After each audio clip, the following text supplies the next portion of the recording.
Hello everyone, welcome to my YouTube channel English literature zone. आज के video में हम लोग एडमंड स्पेंसर के काफी फेमस सोनेट स्वीट वॉरियर को डिस्कस करने वाले हैं, जो कि सोनेट नंबर 57 के नाम से भी जाना जाता है। इससे पहले हम एडमंड स्पेंसर का एक और sonnet one day I wrote her name, इस पे ऑलरेडी वीडियो अपलोड कर रखे हैं। ये दूसरी सोनेट है एडमंड स्पेंसर की, जिसको कि हम डिस्कस कर रहे हैं। सबसे पहले तो हम इस सोनेट के बारे में इस वीडियो में डिस्कस किए हुए हैं।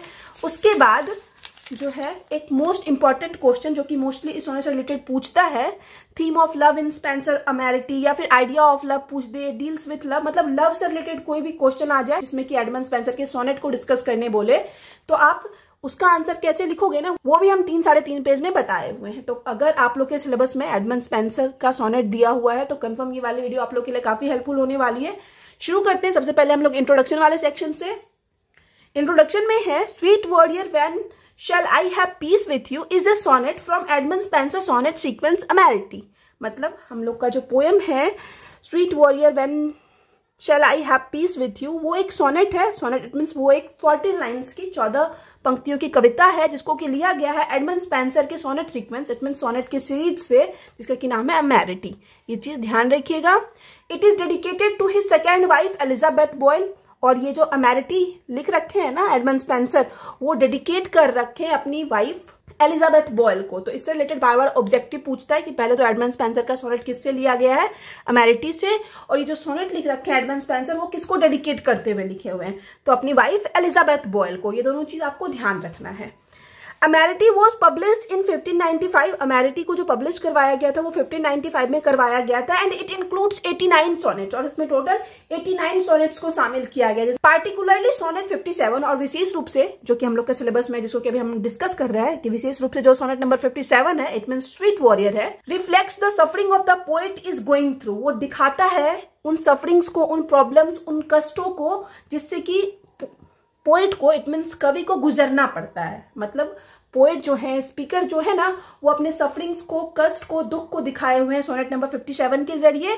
यहाँ पे हम सोनेट 57 लिख रखे हैं। आपके एग्जाम में क्वेश्चन में जो टाइटल मेंशन रहे ना, वही टाइटल यूज करना। अगर स्वीट वॉरियर टाइटल रहे तो स्वीट वॉरियर यूज करना है। सोनेट नंबर 57 बस आपको एक बार ही बताना है कि इस सोनेट को सोनेट नंबर 57 के नाम से भी जाना जाता है। ठीक है, तो ये टाइटल जो है, ये हेडिंग जो है, वो अपने क्वेश्चन के अकॉर्डिंग यूज करना। The intense emotional frustration that arise in him, it means poet, एक मतलब intense it means हो जाता है गहरा, जो इमोशनल फ्रस्ट्रेशन पोएट के अंदर उजागर होता है, पोएट को जो फ्रस्ट्रेशन का अनुभव होता है ना, when his beloved is in continuous refusal of his proposal can be seen in sonnet number 57। कि सोनेट नंबर 57 में हम लोग को ये देखने को मिलता है कि कैसे पोएट जो है ना अपने बहुत गहरे फ्रस्ट्रेशन को दिखाते हैं। और ये फ्रस्ट्रेशन पोएट को तब होता है जब उनकी जो बिलवेड है, उनकी जो लवर है, इट मीन्स प्रेमिका जो है एलिजाबेथ बॉयल जो है ना, कंटिन्यूअस, इट मीन्स लगातार उनके प्रपोजल को रिजेक्ट कर देती है, मना कर देती है। ठीक है, तो उसी फ्रस्ट्रेशन को स्पीकर जो है, पोएट जो है, सोनेट नंबर 57 में दिखाए हुए हैं। अब हम लोग ऑथर के बारे में थोड़ा सा पढ़ लेते हैं। Edmund Spenser is one of the greatest poet of Elizabethan era. ध्यान रखना है कि एडमंड स्पेंसर जो है एलिजाबेथन एरा के महान पोएट हैं। ये भी फिर ऑब्जेक्टिव में पूछता है कि एडमंड स्पेंसर जो थे वो किस एरा के पोएट थे। ध्यान रखना है, एलिजाबेथन एरा के।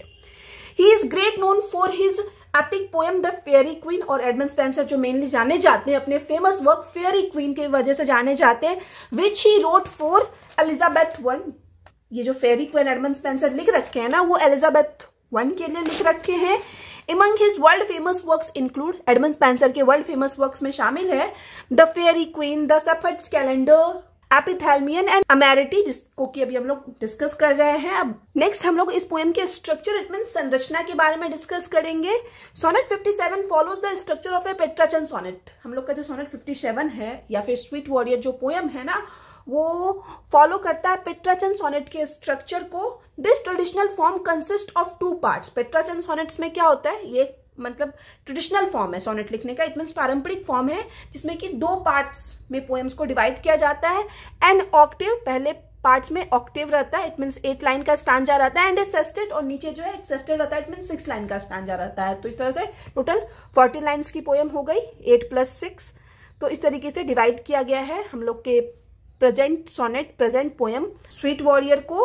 अब नेक्स्ट हम लोग पोएम के एनालिसिस वाले सेक्शन को डिस्कस करेंगे। The sonnet sweet warrior start with speaker addressing his beloved as a sweet warrior. मतलब ये जो पोएम स्टार्ट होता है, ये जो सोनेट स्टार्ट होता है ना, इस चीज से स्टार्ट होता है कि वक्ता जो है ना अपनी बिलवड को स्वीट वॉरियर कह के एड्रेस करते हैं। मतलब अपने बिलवड को स्पीकर जो है स्वीट वॉरियर कह के संबोधित करते हैं।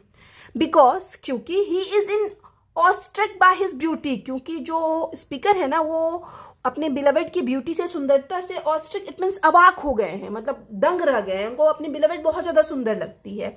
And expresses his desire for the women, और साथ ही साथ अपना डिजायर इट मीन्स अपनी इच्छा व्यक्त करते हैं कि कैसे वो अपने बिलवड को, उस वुमेन को अपनी लाइफ में चाहते हैं। बट से रिजेक्ट हिम, लेकिन जो स्पीकर के बिलवड है वो उनको रिजेक्ट कर देती है, मना कर देती है।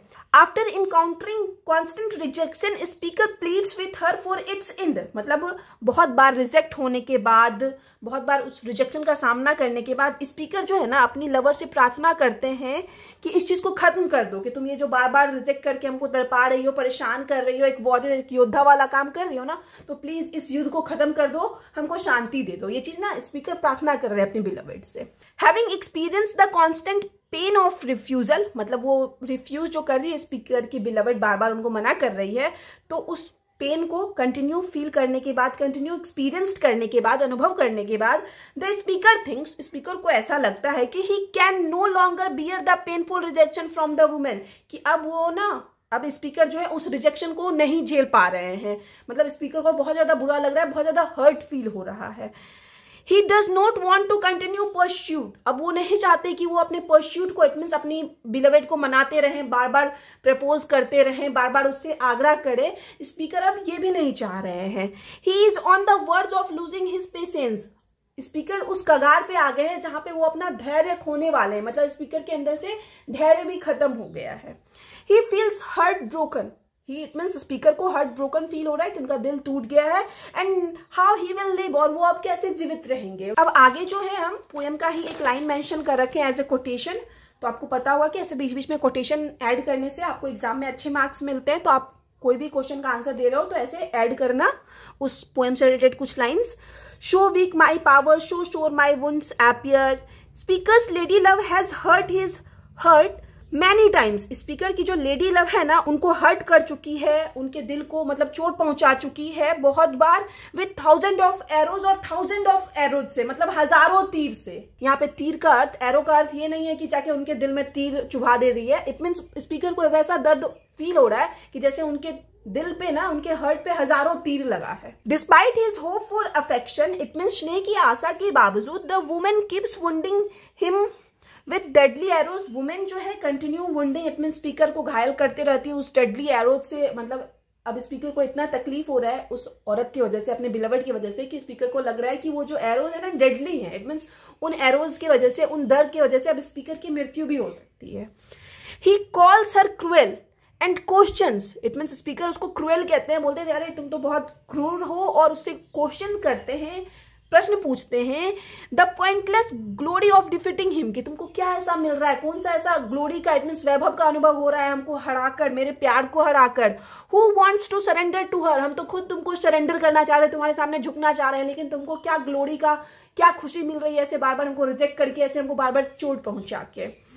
The speaker represents the women as strong and determined, यहाँ पे स्पीकर जो है, वक्ता जो है, वो रिप्रेजेंट करते हैं, दिखाते हैं कि जो वुमेन होती है ना वो काफी स्ट्रांग होती है, मजबूत होती है। डिटरमाइंड इट मीन्स दृढ़ निश्चयी होती है। And himself as weak and helpless, और खुद को दिखाते हैं कि वो कैसे वीक है, कमजोर है और हेल्पलेस है, मतलब कोई उनकी मदद भी नहीं कर सकता है।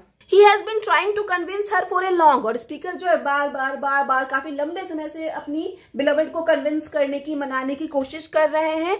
As a result it means इसके परिणाम स्वरूप he feels exhausted after the lengthy persuasion due to her stubbornness, it means stubbornness it means हो जाता है जिद्दी।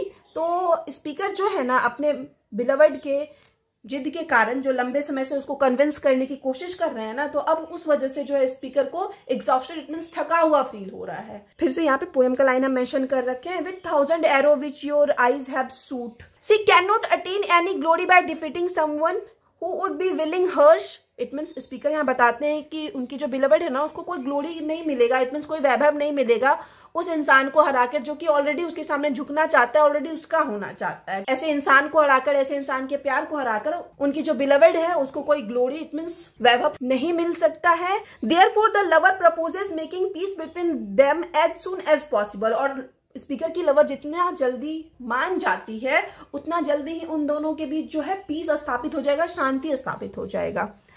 It would make his wound heal in a short time. और इससे speaker को जो घाव लगा है, जो स्पीकर को एग्जॉस्टेड फ्रस्ट्रेशन सा फील हो रहा है ना, वो तुरंत हील भी हो जाएगा, तुरंत ठीक हो जाएगा, मतलब थोड़े समय में, अगर उनकी बिलवड उनके प्यार को स्वीकार कर लेती है तो। फिर से यहाँ पे पोएम का लाइन है that all my wounds will heal in little space, कि मतलब थोड़े टाइम में, थोड़े ही स्पेस में जो है उनका सारा वुंड्स जो है ठीक हो जाएगा। तो ये पोएम का आखिरी लाइन था। उसके बाद हम लोग का कंक्लूजन वाला सेक्शन आ जाएगा।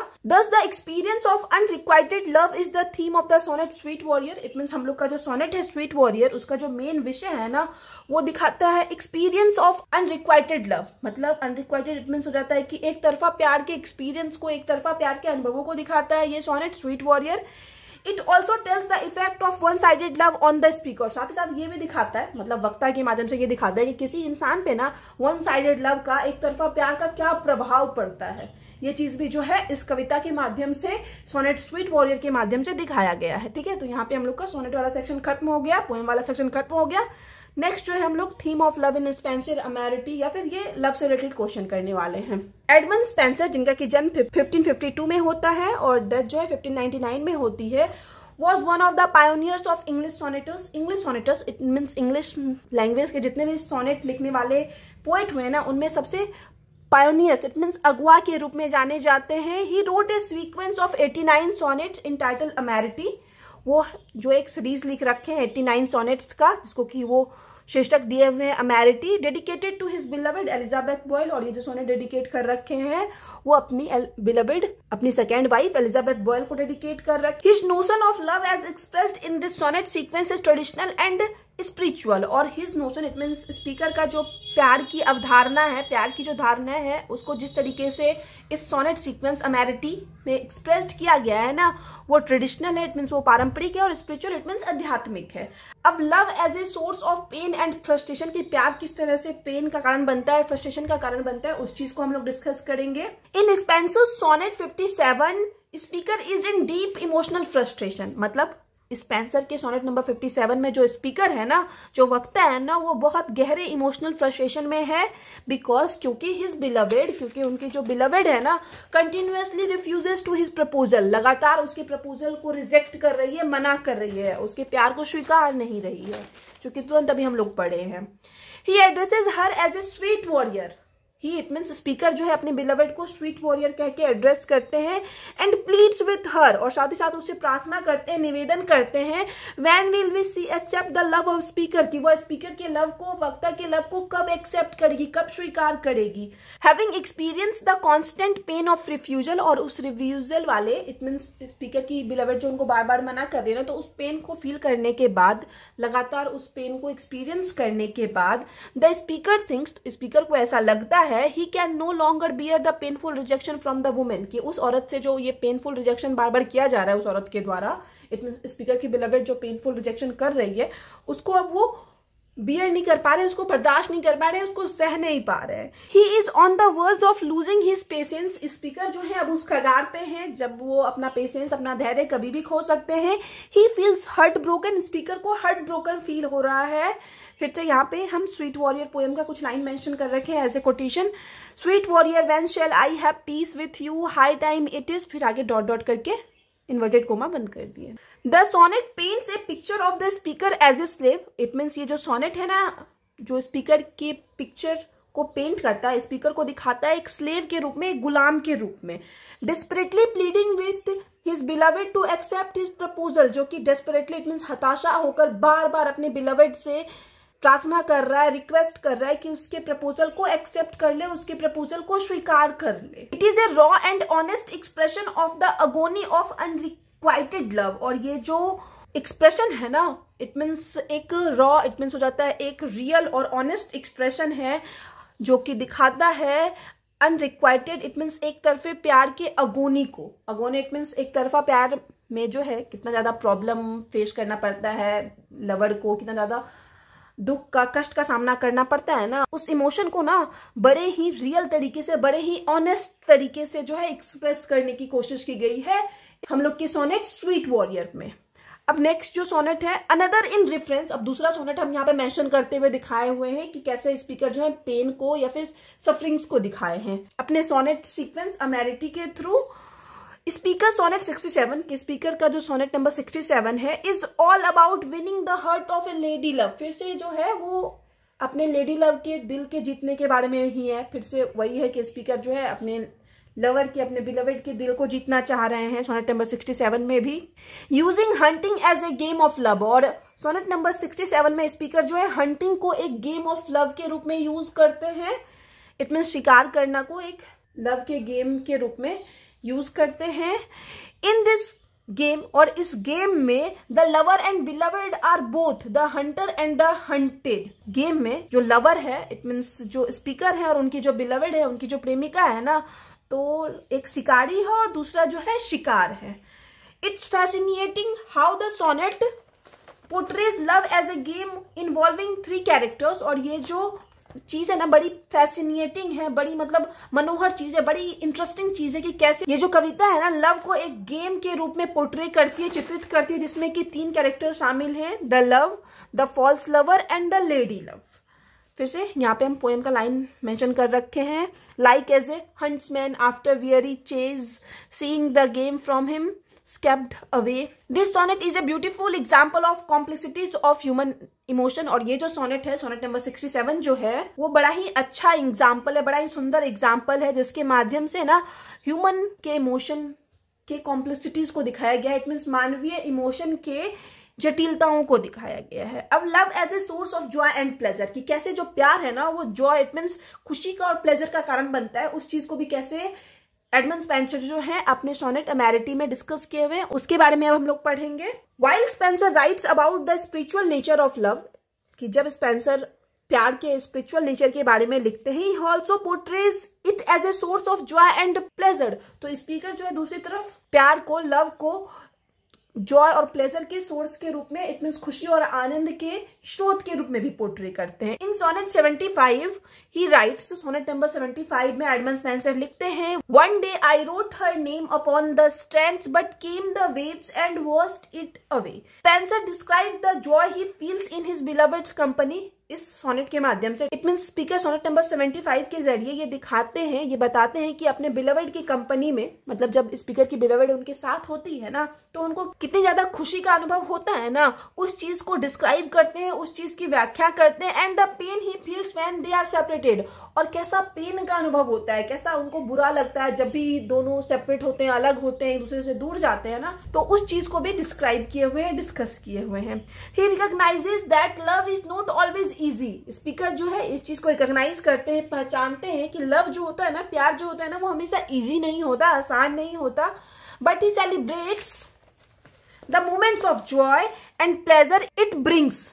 लेकिन जो स्पीकर की लाइफ में प्यार के वजह से जॉय और प्लेजर के मोमेंट्स आए हुए हैं ना, खुशी और आनंद वाला जो पल आया हुआ है ना प्यार के वजह से, उस चीज को ना सेलिब्रेट करते हैं। स्पीकर वांट्स टू इंटरलाइज the name of his beloved. Speaker जो है अपने बिलवेड के नाम को, अपनी प्रेमिका के नाम को इंटरलाइज इट मीन्स अमर करना चाहते हैं थ्रू दिस पोएम, इस कविता के माध्यम से। इट मीन्स सोनेट नंबर 75 के जरिए, which will even surpass the onslaught of time, जो कि onslaught of time it means इस तरीके से अपने बिलवेड के नाम को स्पीकर अमर करना चाहते हैं कि जो समय है ना उसका भी कोई असर ना पड़े स्पीकर के बिलवेड के नाम पे। इट मीन्स समय के पड़े भी स्पीकर के बिलवेड का नाम याद रखा जाए, इस तरीके से अमर हो जाए स्पीकर के बिलवेड का नाम। दस इस प्रकार Edmund Spenser Amoretti is a beautiful expression of the concept of love, कि इस प्रकार हम लोग कह सकते हैं कि एडमंड स्पेंसर की जो अमेरिटी है ना वो काफी ज्यादा सुंदर एक्सप्लोरेशन है concept of love. It means love का कॉन्सेप्ट ना बड़े अच्छी तरीके से डिस्क्राइब किया गया है, डिस्कस किया गया है, बड़े अच्छे तरीके से दिखाया गया है एडमंड स्पेंसर की अमेरिटी में। थ्रू हिज पोइट्री, अपनी पोइट्री इट मीन्स अपनी कविता के माध्यम से, Spenser sees love as a power to inspire us to become better version of our selves. अपनी कविता के माध्यम से, अपनी सोनेट के माध्यम से स्पेंसर हम लोग को बताते हैं कि लव में ना ऐसा पावर होता है कि वो हम लोग को इंस्पायर करती है, जिससे कि हम लोग खुद का ही बेटर वर्जन बनते हैं। इट मीन्स इंसान को और भी ज्यादा अच्छा बनने के लिए प्रेरित करती है जो प्यार है। And A source of joy and pleasure, साथ ही साथ जो प्यार है वो किस तरीके से जॉय का और प्लेजर का सोर्स है, इट मीन्स खुशी और आनंद का स्रोत है ना, वो चीज भी जो है स्पीकर इस सोनेट सीक्वेंस में बताए हुए हैं। ठीक है, तो यहाँ पे हम लोग का खत्म हो गया ये वाला क्वेश्चन का आंसर भी। वीडियो अगर आपको अच्छा लगा, आपके लिए हेल्पफुल है, तो आप लोग वीडियो को लाइक करना, चैनल को सब्सक्राइब करना और कमेंट करके बताना वीडियो आपको कैसा लगा। मिलते हैं नेक्स्ट वीडियो में नेक्स्ट टॉपिक के साथ।